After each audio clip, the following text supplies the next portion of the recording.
I think there's a disconnect. I think the way a lot of marketeers, a lot of businesses, a lot of brands talk about sustainability and regeneration is not the way consumers think about it or talk about it or connect with it. And there's a big problem there because that leads to cynicism.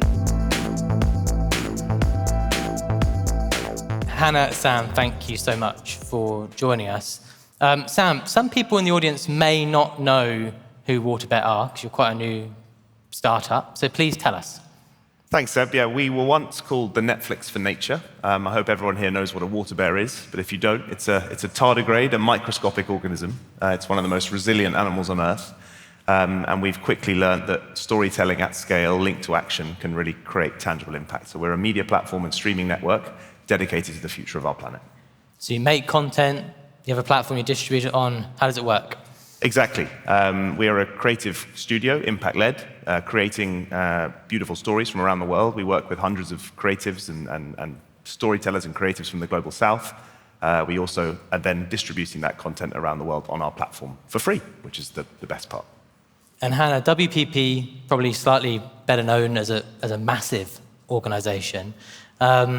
And actually, I want to share a story with you. The other day, someone said to me, "Oh, Seb, you're a good marketer." And I didn't know actually how to react to that. I feel like there's this dual side to how we view the world of marketing. On one side, there's this creativity and imagination, much like some of the conversations we just had on stage. And there's another side of it's kind of part of an existing system. It's part of perpetuating something that exists. So what do you perceive to be the role of an organization, WPP, large marketing organizations, in the transition to a circular economy? Well, I think marketing, communications, they've always been about changing the way people think, changing the way people feel, and ultimately, we hope, changing the way people behave. And if you apply that to the transition that we need to go through, I think it becomes the ultimate creative brief. How do we make regenerative, circular lifestyles desirable? And the opportunity is huge because the IPCC estimates that by 2050, between 40 and 70% of emissions reduction will be derived from behavior change. And so this industry, I think, it has to be right at the heart of that. And I guess that leads, the follow-up question to that is, sometimes this gets articulated as how do we harness the power of existing marketing and communication strategies. But is marketing part of the problem? And how can it become part of the solution? Well, I think there's a disconnect. I think the way a lot of marketeers, a lot of businesses, a lot of brands talk about sustainability and regeneration is not the way consumers think about it or talk about it or connect with it. And there's a big problem there because that leads to cynicism. So some research from Ogilvy recently said that 63% of people around the world are cynical about the motivations of brands when they're taking action in this space. Now, why does that matter?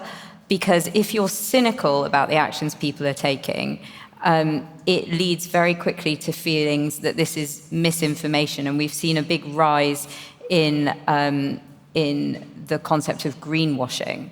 And in fact, people are 5 times more likely to feel that conversations about sustainability are misinformation. And so we've got to, I think, combat that disconnect. And I saw you nodding vigorously there, Sam. I take it you agree. Too vigorously.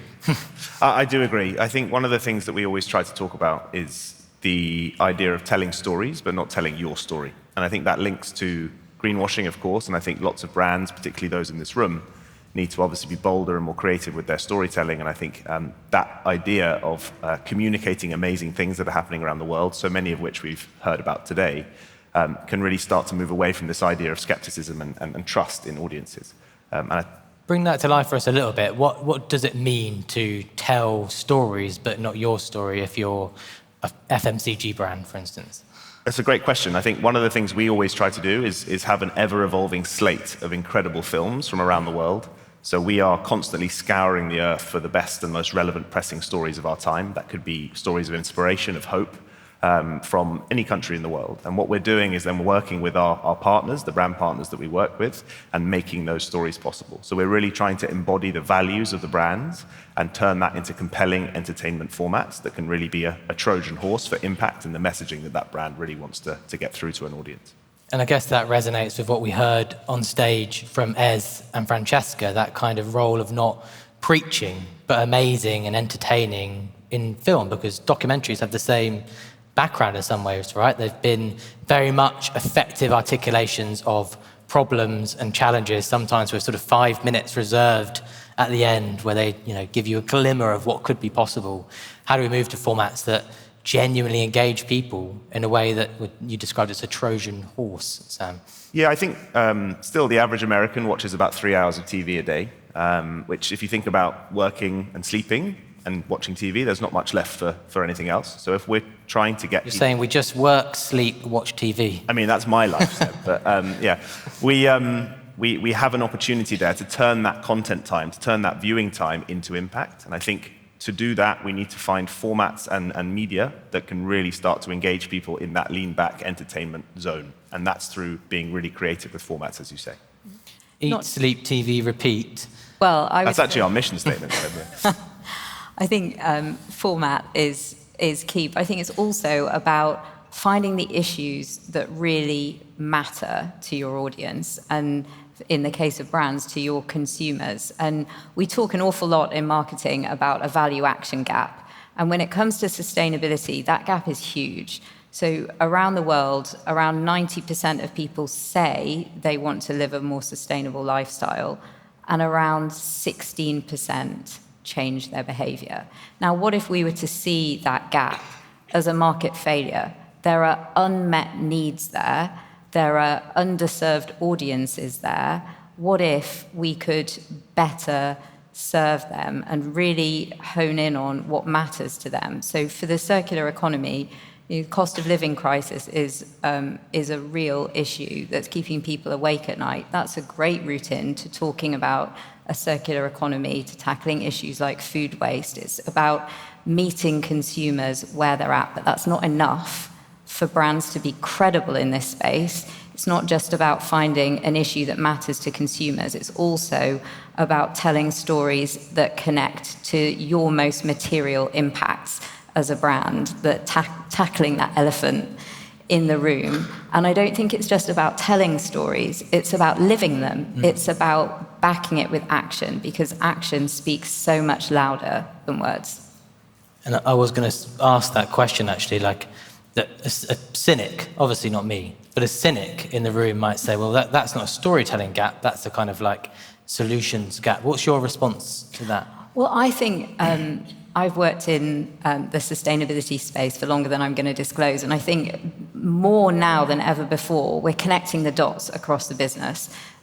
This can never be a marketing platform. You've got to connect to what the business is really doing. And so I think you've got to go out into the business as marketers and find where are the real actions you're taking, where are your strengths, where can you credibly lead by example and bring consumers on that journey with you. And I think, if we go back to the topic of greenwashing, brands are getting caught out where the consumer brand and the corporate strategy are disconnected. And so I think connect the dots, have conversations. And some of this comes back to, Sam, the metrics that guide what we define as success, how we define success, whether that's in marketing campaigns, whether it's in film and media. Waterbear have a big effort around metrics that matter. What do you mean by metrics that matter? The industry, I think, is now awash with evidence that really shows that some of the digital advertising kind of paradigms of old are really not delivering results either for the business themselves or for the industry or particularly for the planet. There is almost a vortex of clicks, impressions, views, and media value that's not actually delivering on either side. So what we're trying to do with metrics that matter is introduce a new category of metric, a metric that's really dedicated to real-world impact, which of course can mean many different things and is hard to measure, and we're working on that as well. But it's really about being able to track and show the cultural shift, the behavior shift, the mindset shift that the media campaign we're working on is actually creating. And you know, the insight at the heart of that, right, is that to some degree, the industry is in a bit of a self-fulfilling virtuous circle. The only way out from not generating more impact with the current metrics is almost to invest more in trying to push those metrics even harder, with those impressions or media views, whatever it might be. And I guess that comes back to one of the problem statements we were talking about earlier, where, you know, do we not have the right metrics, or are we using metrics as an excuse not to act? And I think both of you had the excuse not to act cards up when we asked that question earlier. Is that fair, Hannah? Yeah, I think so. I mean, I spend more and more of my time crunching numbers to disclose, and sometimes I think the pendulum is swinging back away from innovation towards compliance, and that disclosure is really important, and it's incredibly important that people can look at two different brands or two different businesses and compare them like for like. And so I'm a big fan of disclosure, but not at the expense of innovating and catalyzing this transition. So I think it's really important we get the right metrics into the right people's hands at the right time. So for example, when we started looking at our own carbon footprint, I had no idea media buying is half of our carbon footprint. The hidden cost of placing media is enormous. And there was no way of measuring that. We had to go away and build a methodology to track the carbon emissions associated with different channels in media buying. And so we've now built a carbon calculator that enables our clients for the first time to understand channel by channel, so whether it's out of home or print, digital, what the carbon emissions associated with an ad campaign might be, so that they can start factoring that into decision making. And until you've got information at your fingertips when you need it, you can't act. And I guess at the heart of the wider conversation we're having here is, in some ways, WPP wants these briefs, right? The briefs that allow us to have more sophisticated communication around some of these topics. What's the one thing that WPP needs to do differently to support businesses and brands in creating those better briefs? Well, I think whether you're writing the brief or receiving the brief, I think for me, the one thing I want everyone to do differently is you don't need to have sustainability or circular economy or regeneration in your job title for it to be part of your day job. And it doesn't need to be written explicitly in the brief for you to read it in. I think we all need to step up, need to start having conversations, and we need to be future-proofing brands, brief businesses, so that this becomes mainstream. So for everybody, the thing I say to people is start having conversations, get curious, build your knowledge of this space, but lean in.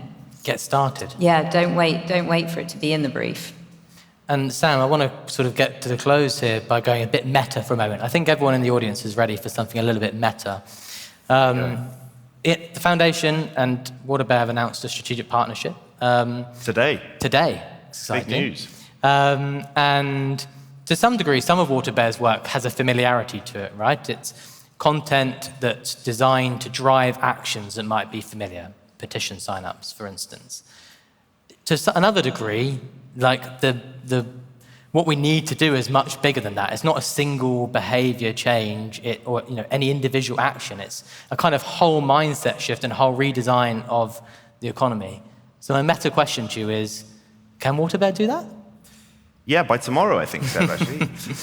No, it's obviously a massive task. Our fundamental belief is that stories can change the system. And I think it's not about one campaign or one film. It never has been. It's about a constant wall of noise strategy through entertainment, as we've talked about, reaching audiences where they are, as we've talked about a lot, Hannah, and trying to offer people the ability at scale to engage with this topic and trying to, as I said before, disguise some of the key messaging through this entertainment Trojan horse. So we're really excited today to kick off the partnership with the Ellen MacArthur Foundation. A huge thank you to Andrew and Ellen and Seb yourself. And now actually on WaterBear, you can access our EMF and WaterBear channel, Full Circle. And the real idea is that over a long-term partnership, we can start to really see these stories, these entertaining stories that really embody a common voice for the regenerative design approach across the world to audiences in over 194 countries. So we're really excited about that. So more creativity, better metrics, and a bigger ambition for the power of storytelling in shifting the system. And optimism, that, I think we can paint a picture of how the world could be, that people see and experience, and open up their eyes to what's possible. Amaze and spark reimagination. Hannah and Sam, thank you very much.